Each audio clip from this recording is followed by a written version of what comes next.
उत्तरकाशी सुरंग हादसा पर पीड़ित श्रमिक के परिवार के सदस्य सुनीता ने बताया कि मैंने अपने बहनोई से बात की है जो वहां फंसे हुए हैं।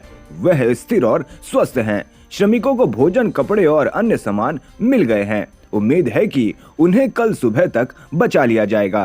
यहाँ मेरा देवर फंसा हुआ है तो हम उससे बातचीत किए, वो ठीक है, स्वस्थ है और खाना भी उन लोग को मिला है।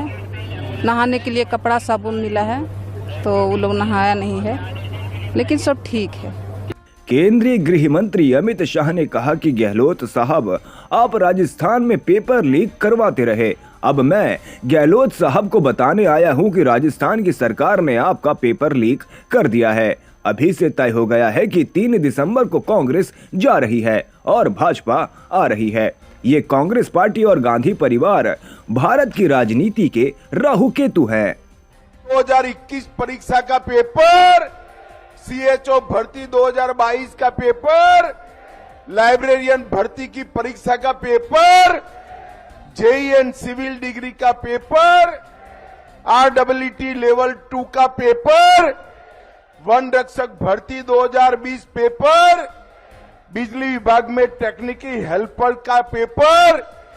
अब गहलोत साहब, आप पेपर लीक करते रहे। अब मैं राजस्थान में, ये मेरी 21वीं सभा है भाई। मैं गहलोत जी को बताना आया हूं, राजस्थान की जनता ने आपका पेपर लीक कर दिया है। 3 दिसंबर को अभी से तय हो गया है, 3 दिसंबर को कांग्रेस जा रही है और भाजपा आ रही है। भाई और बहनों, एक बात मेरी याद रखना, दिल से लगाकर रखना, एक कांग्रेस पार्टी और गांधी परिवार भारत की राजनीति के राहु और केतु है। भारत के भविष्य पर जितने भी ग्रहण आए, एक गांधी परिवार और राजस्थान विधानसभा चुनाव पर मध्य प्रदेश के मुख्यमंत्री शिवराज सिंह चौहान ने कहा कि प्रधानमंत्री मोदी के नेतृत्व में राजस्थान की जनता डबल इंजन की सरकार लाने के लिए बेकरार है। माननीय मोदी जी के नेतृत्व में राजस्थान की जनता डबल इंजन की सरकार लाने के लिए बेकरार है, क्योंकि 5 साल में अशोक गहलोत की सरकार ने राजस्थान का सत्यानाश कर दिया है। राजस्थान भ्रष्टाचार में नंबर 1, राजस्थान महिला अत्याचार में नंबर 1, साइबर क्राइम में नंबर 1, पेपर लीक मामले में नंबर 1, दंगा और आतंक के मामले में नंबर 1। ये कुशासन का पर्याय बन गया है, इसलिए इसको हटा के लोग भारतीय जनता पार्टी की सरकार लाएंगे। AIMIM नेता अकबरुद्दीन ओवैसी ने कल हैदराबाद के ललिता बाग में एक जनसभा को संबोधित करते समय ड्यूटी पर तैनात एक पुलिस निरीक्षक को धमकी दी और उसे मौके से चले जाने के लिए कहा। पुलिस इंस्पेक्टर ने उनसे आदर्श आचार संहिता के तहत समय पर बैठक समाप्त करने के लिए कहा था। इंस्पेक्टर साहब, घड़ी है मेरे पास, या मेरी घड़ी आपको दी, फिर चलिए चलिए चलिए।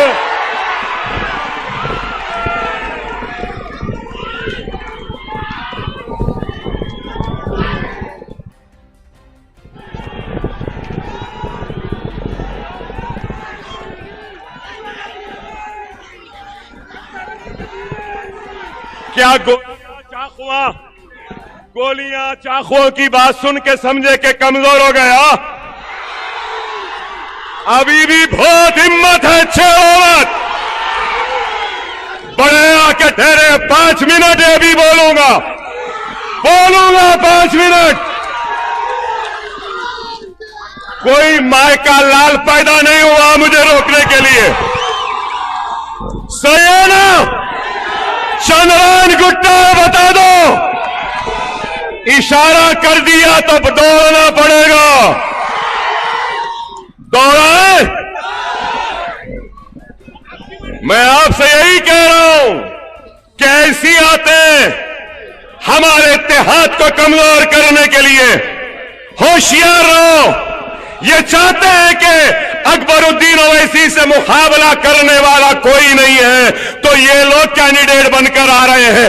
आ जाओ, देख लेते हैं तुम जीते या हम। मनी लॉन्ड्रिंग मामले में ईडी द्वारा एजेएल और यंग इंडियन की संपत्ति को जब्त करने पर शिवसेना सांसद संजय राउत ने कहा कि चुनाव चल रहे हैं। नेशनल हेराल्ड ने स्वतंत्रता संग्राम में योगदान दिया है। भारत में भी ऐसे कई केस हैं, लेकिन उन मामलों में संपत्ति जब्त नहीं होगी। जो लोग आपकी वॉशिंग मशीन में आ जाएंगे, उनकी संपत्ति छूट जाएगी। प्रधानमंत्री मोदी, गृह मंत्री अमित शाह जी सब लगे हुए हैं पूरी सरकार को लेकर, पूरा सरकार उतार दिया है। तो इसी समय नेशनल हेराल्ड की प्रॉपर्टी जब्त कर दी। नेशनल हेराल्ड एक अखबार है और इस अखबार को पंडित जवाहरलाल नेहरू ने स्थापित किया था। यह अखबार का योगदान रहा है भारत के स्वतंत्रता संग्राम में और देश के पहले प्रधानमंत्री नेहरू जी हो, उनका परिवार हो, कांग्रेस के सभी नेता हो, सभी उस अखबार से जुड़े हुए थे। महात्मा गांधी भी। अब ईडी हो या और कोई हो, प्रॉपर्टी जब्त कर ली है। कुछ केस होगा, हो सकता है। बीजेपी में भी ऐसे बहुत से है केसेस, लेकिन उनकी प्रॉपर्टी जब्त नहीं होगी। अब इकबाल मिर्ची की प्रॉपर्टी खुली की जाएगी। हमारे भी प्रॉपर्टी जब्त कर दी है। जिस घर में मैं रहता हूँ वो प्रॉपर्टी भी जब्त है। जो हमारे विरोधी है, जो हमारे खिलाफ प्रचार कर रहे हैं चुनाव में, वो सभी को इस प्रकार से आप परेशान करेंगे। लेकिन जो आपके वॉशिंग मशीन में आ जाएंगे, उनकी प्रॉपर्टी छूट जाएगी। अब जो बीजेपी के साथ जो एनसीपी के लोग गए हैं, चाहे अजित पवार हो, चाहे प्रफुल्ल पटेल हो, चाहे हसन मुशर्रफ जी हो, हाँ, शिवसेना के लोग हो, उनकी भी प्रॉपर्टी ईडी ने जब्त कर ली थी। लेकिन अब मेरी जानकारी है अब वो छूट रही है। हमारी नहीं छूटेगी, हमारे बच्चों की प्रॉपर्टी नहीं छूटेगी, अनिल देशमुख जी की प्रॉपर्टी नहीं छूटेगी, लेकिन जो बीजेपी के साथ है उनकी प्रॉपर्टी छूटेगी। अब ये नेशनल हेराल्ड का जो मामला है, ये राजनीतिक मामला है, पॉलिटिकल मामला है। सपा प्रमुख अखिलेश यादव ने समाजवादी पार्टी के संरक्षक दिवंगत मुलायम सिंह यादव की जयंती पर उनके स्मारक पर भूमि पूजन और शिलान्यास किया। मनी लॉन्ड्रिंग मामले में ईडी द्वारा एजेएल और यंग इंडियन की संपत्ति को जब्त करने पर भाजपा नेता रविशंकर प्रसाद ने कहा कि कांग्रेस पार्टी कहती है कि आजादी की लड़ाई में हमने काम किया है। पहले इन्होंने आजादी की लड़ाई को अपने परिवार में समुचित कर लिया और इसी तर्ज पर परिवार की बादशाहत शुरू हो गई। ये परिवार स्वतंत्रता अभियान की संपत्ति को भी अपनी विरासत और निजी संपत्ति मानता है। लेकिन पहले इन्होंने आजादी की लड़ाई को अपने परिवार में अप्रोप्रिएट कर लिया और उसके बाद उसी बिना पर परिवार की बादशाहत शुरू हो गई। मतलब इंदिरा जी, फिर राजीव गांधी, फिर सोनिया जी, फिर राहुल गांधी। राहुल गांधी का दावा कि पीएम तो वही बन सकते हैं जो कांग्रेसियों का दरबारी गान चलता रहता है। ये जो पूरी कहानी है नेशनल हेराल्ड की, वो क्या कहती है कि ये फैमिली सिर्फ पार्टी की लिगेसी और फ्रीडम मूवमेंट की लिगेसी नहीं कंट्रोल करती है, जो उस फ्रीडम मूवमेंट की जो प्रॉपर्टी लिगेसी है, मूवेबल प्रॉपर्टी है, इमूवेबल प्रॉपर्टी है, उसको भी अपना पर्सनल प्रॉपर्टी बनाती है। मैं इसको स्पष्ट करना चाहूंगा, हमने कभी इसको डिस्प्यूट नहीं किया कि कांग्रेस पार्टी के नेताओं ने आजादी के आंदोलन में बड़ा काम किया। वो अतीत की बात है, वो आंदोलन हमारे परिवार की लिगेसी है। इसलिए अब कांग्रेस पार्टी का नेता परिवार से होगा। और दूसरा, उस आंदोलन से जुड़े हुए अखबार हैं, उनके शेयर हैं, उनकी प्रॉपर्टी है, वो भी हमारी प्रॉपर्टी है। यह है इस पूरे कहानी का सार। New low in the democracy of India. Bharat के लोकतंत्र में एक बहुत शर्मनाक गिरावट है। मैं हमेशा कहता हूं, लोकतंत्र लोकलाज से चलता है। अब कांग्रेस पार्टी लोकलाज कितना कहती है, कितना समझती है, कितना पालन करती है, वो देश देखता है। राजस्थान विधानसभा चुनाव पर कांग्रेस नेता दीपेंद्र हुड्डा ने कहा कि छत्तीसगढ़, मध्य प्रदेश और तेलंगाना में भाजपा की हवा निकल चुकी है। मिजोरम में इनका कुछ था ही नहीं। रही सही कसर राजस्थान में पूरी हो जाएगी। बीजेपी की तो मैं समझता हूं कि चुनाव में छत्तीसगढ़ और मध्य प्रदेश में हवा निकल गई, तेलंगाना में हवा निकल गई, वहां भी कांग्रेस पार्टी जीत रही है। मिजोरम में इनका कुछ था नहीं, और रही कई कसर राजस्थान में पूरी हो जाएगी। 5 के 5 प्रदेशों में हम उम्मीद करते हैं कांग्रेस पार्टी का बेहतरीन प्रदर्शन रहेगा। प्रधानमंत्री नरेंद्र मोदी के रोड शो पर राजस्थान के मुख्यमंत्री अशोक गहलोत ने कहा कि उनका 9 किलोमीटर का रोड शो था।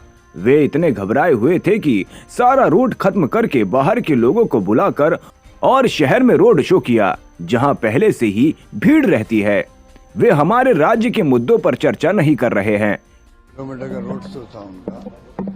इतने घबराए हुए लोग थे कि सारा रूट खत्म करके बाहर के लोगों को बुला करके और सिटी के अंदर जहाँ भीड़ वैसी रहती है, वो कहा कि रोड शो था। ये घबराए हुए थे। खाली हमारे जो लोकल इश्यू हैं राज्य के, उस पर चर्चा नहीं कर रहे लोग। इनमें अगर हिम्मत है तो जो सरकार में चला ही पान था आज तक, एक के बाद एक कानून पास किए हम लोगों ने। हमने साथ में स्कीम लेके आए, गारंटी लेके आए। जितने के नेता आ रहे हैं, चाहे मुख्यमंत्री हो, चाहे वो केंद्रीय मंत्री हो, चाहे कोई भी हो, तमाम लोग भड़काने वाली बातें कर रहे हैं, जो जनता पसंद नहीं कर रहे हैं उनको। सांगवाड़ा में विशाल जनसभा को संबोधित करते हुए प्रधानमंत्री नरेंद्र मोदी ने कहा कि कांग्रेस अपने एक परिवार के आगे किसी को नहीं देखती। जो कांग्रेस के परिवार की ओर आंख उठाकर देख लेता है तो कांग्रेस उसे नीचा दिखाने का एक मौका नहीं छोड़ती। कांग्रेस बाबा साहेब अंबेडकर, सरदार पटेल को भी इसी तरह अपमानित किया।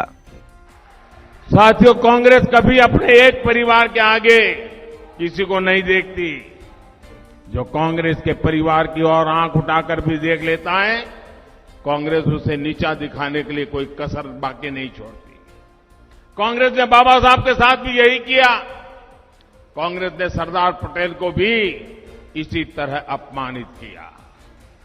भाजपा ने बाबा साहब आंबेडकर से जुड़े प्रमुख स्थलों को पंचतीर्थ के रूप में विकसित कराया है। आप सभी के सहयोग से आज गुजरात में केवड़िया में एकता नगर में विश्व की सबसे ऊंची सरदार वल्लभ भाई पटेल की प्रतिमा, और मैं तो आप डूंगरपुर के लोगों को कहूंगा, कोई परिवार ऐसा नहीं होना चाहिए जो स्टैच्यू ऑफ यूनिटी न देखा हो, सरदार पटेल का एक भव्य स्मारक नहीं देखा है। आप कार्यक्रम बनाइए, जाइए, आप देखेंगे कैसा बड़ा सम्मान सरदार पटेल को हमने दिया है। वे तो कोई भाजपा के कार्यकर्ता नहीं थे, लेकिन जो देश के लिए करते हैं ना, हम उनके लिए जीते हैं। हर रोज हजारों लोग स्टैच्यू ऑफ यूनिटी को देखने के लिए वहां जाते हैं, लेकिन आज तक कांग्रेस का एक भी नेता स्टैच्यू ऑफ यूनिटी नहीं गया।